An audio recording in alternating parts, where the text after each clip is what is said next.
is News 4 Tucson, live at 6. We begin with a story that's new at 6. It's nice to know they're up there doing their job, and I don't have a problem with them doing that. I just want them be flying in a safe manner, that they're not taking undue risk. Helicopters used for law enforcement, incredibly valuable for police and sheriff's departments, also Customs and Border Protection. But as the News 4 Tucson investigators learned, not everyone is happy with where and how they're being flown. Here's Steve. Several law enforcement aircraft have crashed in recent years, Christy.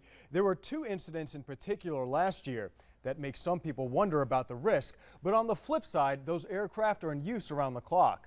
We're on station on the Bravo group. They're Customs and Border Protection's eye in the sky. I want to spot somebody underneath the bush.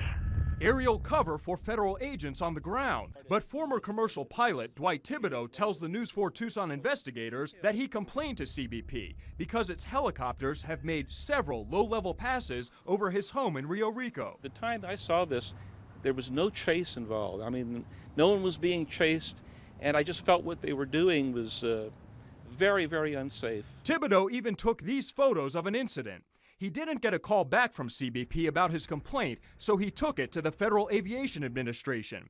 FAA officials responded with an email saying the flight was an authorized operational patrol fitting a normal profile for active searching. The fact that it hasn't happened since then speaks volumes about whether they think that what they were doing was correct. Land out on one of those fields. We wanted to investigate for you firsthand how CBP's flight operations are being conducted, from above residential areas to the barren desert along the border.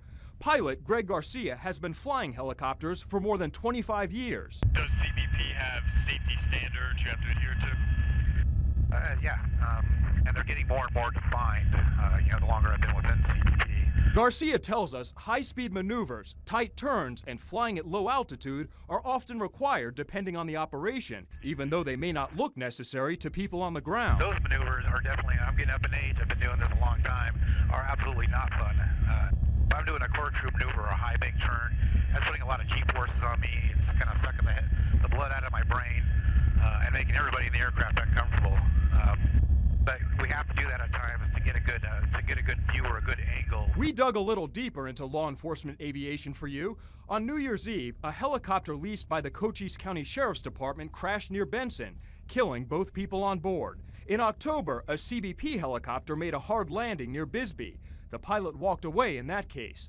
According to records obtained by the News 4 Tucson investigators, he had been flying only 25 feet above the ground while assisting Border Patrol agents. They're necessary maneuvers that we use in law enforcement that, I don't think there's anybody who would use those if they didn't have to.